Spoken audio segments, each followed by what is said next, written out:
Peace. What is up, everybody? I am OnenO. Thank you for tuning back into the blog. I've got my coffee going right now. So good. I'm gonna set this down so we can get going. All right, so today we're gonna talk about the subject of meditation. For those of you that are already following my blog, you know that I am fanatical about meditation and music. Those are my two biggest passions in the world. I've been doing music my whole life, and now, as of the last couple years, I've become incredibly passionate about teaching meditation for a couple main reasons. And one main reason that I'm so passionate about it that I'd like to explain to you today is that for me and in my life, meditation has cured me of the deepest depression that I was in my darkest moment of life so far.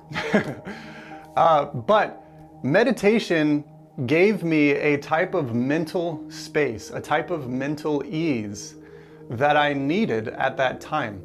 So let's rewind in time. First of all, just to summarize really quick, I'm going to tell you a little story about myself, and then I'm going to give you some Harvard medical research on meditation and what they have to say about meditation and depression. But first, my story. So the story is, when I was younger, meditation was something I was doing naturally by playing my musical instrument, by playing the piano, which is my favorite instrument to play.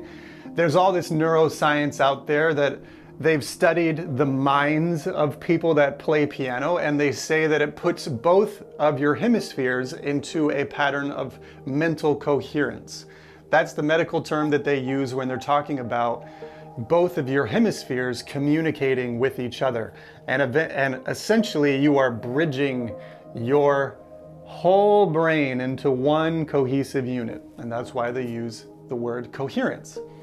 And now, medical research has also discovered in the mind of a meditator that your brain takes on that exact same state of mental coherence.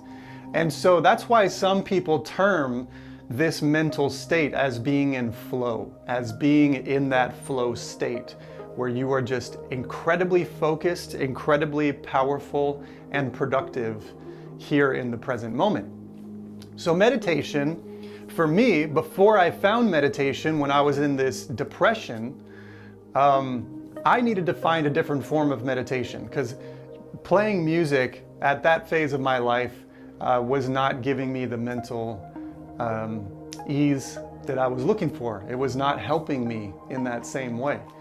And so I had a whole bunch of life change go on in my life. Stick around my channel long enough and you'll meet my dad. But my dad, at this phase in my life, back in about 2011, he came out of the closet as a gay man. And I absolutely support him. I love him for that decision. But this massively messed with my head. This led to my parents getting divorced. That massively messed with my head. Also at the time, I was a touring keyboard player, touring the world with Rihanna. And I had chosen to walk away from that path, and that was also something that was messing with my head. And to top it all off, I was in a relationship with a girl who broke up with me at this exact same time. All of this happened within 1 month of my life. And needless to say, my head was spinning. My head was completely out of control. And the thoughts that were coming in naturally on a daily basis were thoughts like, you've completely messed up your life. You're going nowhere. You're going to end up with no one that loves you. You're going to end up with a horrible career. You're just going to fail as an artist. You're going to fail as a human being. And these type of thoughts at this phase of my life were so overwhelming that they were crippling. They were keeping me locked and stuck in a certain energy. So then eventually I put myself in therapy. I found a therapist. After that, he recommended me a couple books. After reading some books, I got onto the subject of yoga and meditation. Eventually, I found a yoga studio in Los Angeles. I was still living in LA at this time. And after I found this yoga studio, I then found my teacher, Joe. And Joe had a Monday night meditation course, which is why, for those of you that follow my Meditation Mondays, Not only did I choose Meditation Monday because it's such an easy thing to say and remember, but also because I started my meditation practice every Monday with Joe.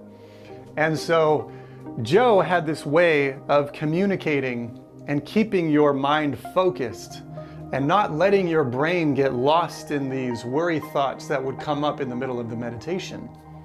And so immediately after my first couple meditations with Joe, I recognized that my brain was able to find that peace of mind, at least while I was in that meditative state.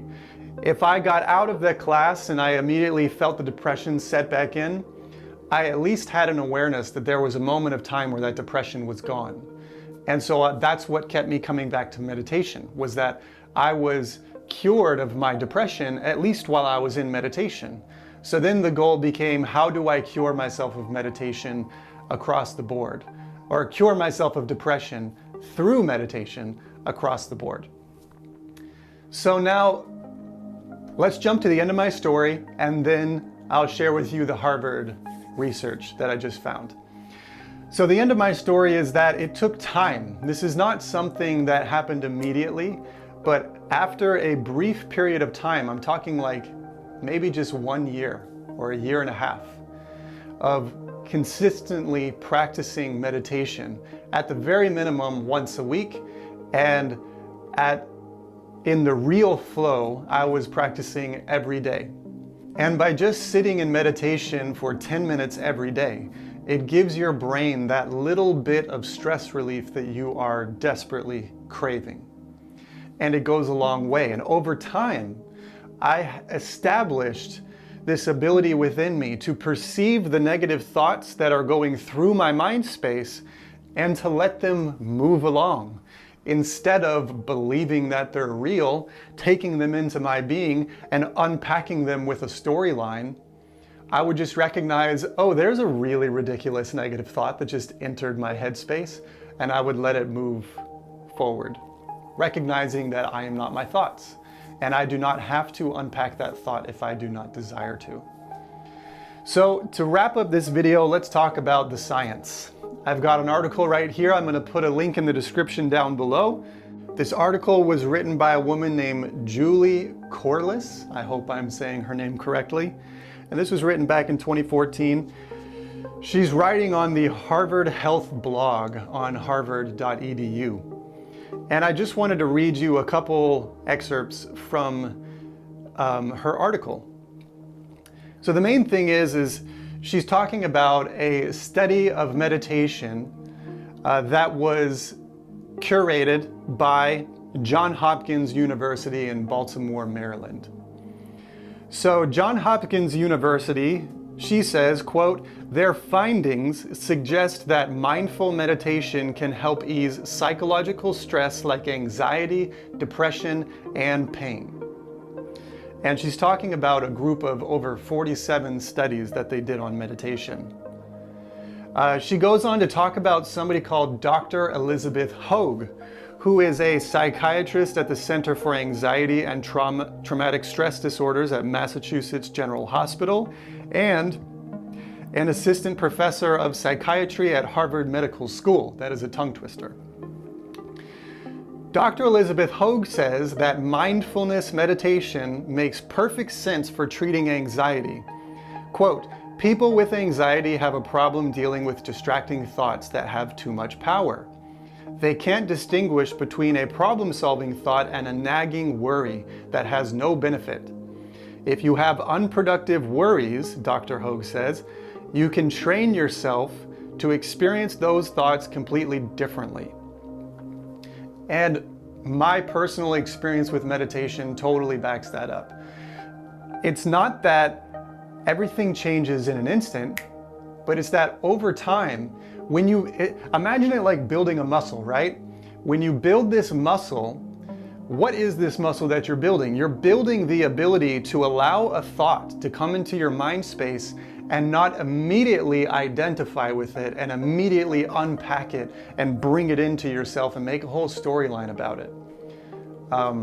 She gives the example in the article here of maybe you're maybe you're going to be a little bit late to getting to your job, and you start thinking, oh, I'm going to get fired. Oh, this person's going to be so mad at me. You start making a story out of one little thought, which is, I might be late. All of those secondary thoughts are totally pointless because they have no grounds in reality. The only thing that you should be focused on is actually you in your car getting to work.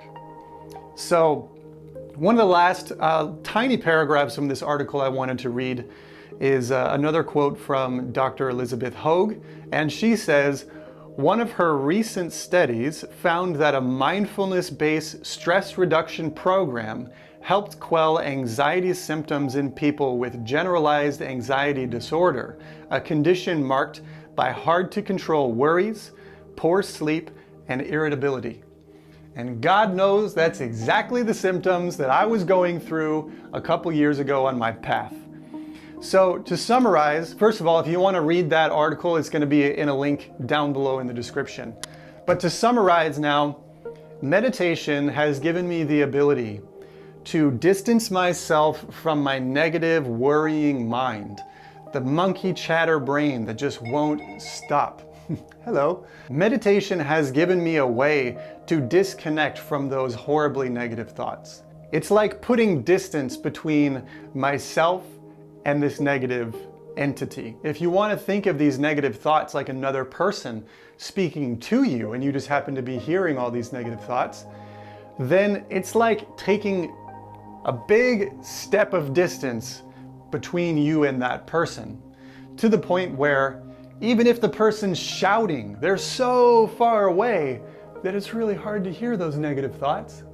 What'd you say? Negative friend? I'm sorry, I can't hear you anymore. I'm too busy being happy and positive over here. That's how I feel now. And there are still days where that negative weight and cloud of depression seems to be weighing on my shoulders. But instead of going around feeling like a crazy person, I now know I have this tool called meditation, where if I just sit my butt down, focus on my breath for 5, 10, maybe 15 minutes, I know that when I come out of that meditation, I will have changed my whole energy frequency to being back in coherence.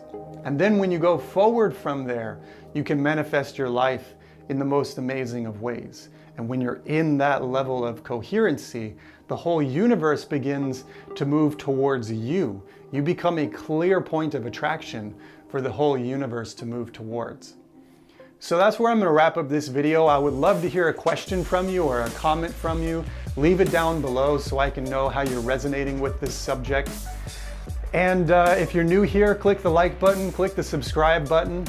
I make videos all the time about music and about meditation.